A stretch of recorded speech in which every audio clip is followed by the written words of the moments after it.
Canada YouTube page with me, Ray Daniel, Beam Suntory's American Whiskey Ambassador right here in Canada. Now in our last video, we talked a little bit about the construction of our bourbons. We talked about Jim Beam White. Now one thing I really emphasized in that video was the presence of those grain notes, right? And those grain notes are very, very important, but one thing that's also very important within the world of bourbon is playing around with different types of maturation and also innovation. Pushing things forward, bringing new flavors across, right? I mean, there's that whole kind of thing of, who wants to eat lasagna every single day for the rest of their entire life? I mean, I'm sure there's probably somebody out there. But it kind of goes with bourbon as well, right? Do you want to drink the exact same bourbon every single day from now to eternity? Probably not.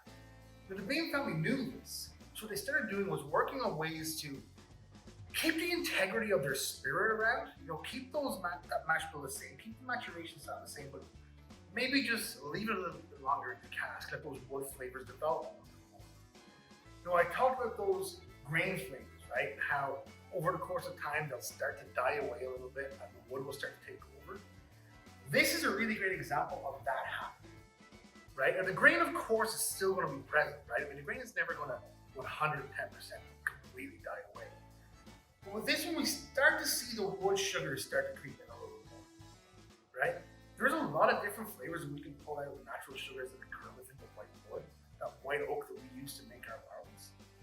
The main sugars in there, they're going to bring us across with flavors like vanilla, caramel, butterscotch. Some people might get maple or toffee sort of flavors often, but think confectioner sugars, those sort of flavors, right? Now, the longer it stays in there, those sugars will eventually start to kind of whimper away a little bit, and you'll start to see wood spice notes creep in a little bit more, right? So you really have these three flavors working, or three flavor profiles, I guess, working in harmony with each other, right? You've got the grain, the wood sugars, and you've also got those wood spices. Now with Jim Beam Black, we're seeing this mature just slightly a little bit more, just a couple more years in the barrel, right? Yes, more intensity on those sugars, but you're going to see some really cool spicy notes start to come. Now when we talk about spice with this product, we're not really talking so much about like peppery spice. It's more kind of baking spice, right? So if you want to think about things like cinnamon, clove, nutmeg, those sort of like, baking spice. I don't know a better way to describe it. Those sort of flavors will start to creep. There's a slightly higher ABV on this, right? We're bottling Jim Beam White Label at 40% ABV and this at 43%. Now what that's going to do is it's going to help the wood shine through a little bit more, right? Because as we increase our way up towards cask strength of around about 62.5% alcohol, you're going to start to see the wood in a more raw form, or certainly the contributions of that wood in more raw. As we water it down with different proofing, you're going to see that disappear a little bit, right? It makes sense. Now I think Jim Beam Black is really the rock star of what we do at Jim Beam Distilling Company.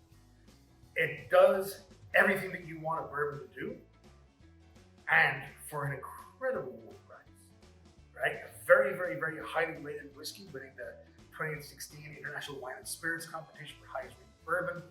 This is a killer and widely available all across Canada for a very, very, very good price. So if you have the opportunity, whether it's at a bar, if they're open in your area, or whether it's at a liquor store, pick yourself up a little sample of Jim Beam Black Label, extra aged, and tell us what you think in the comments.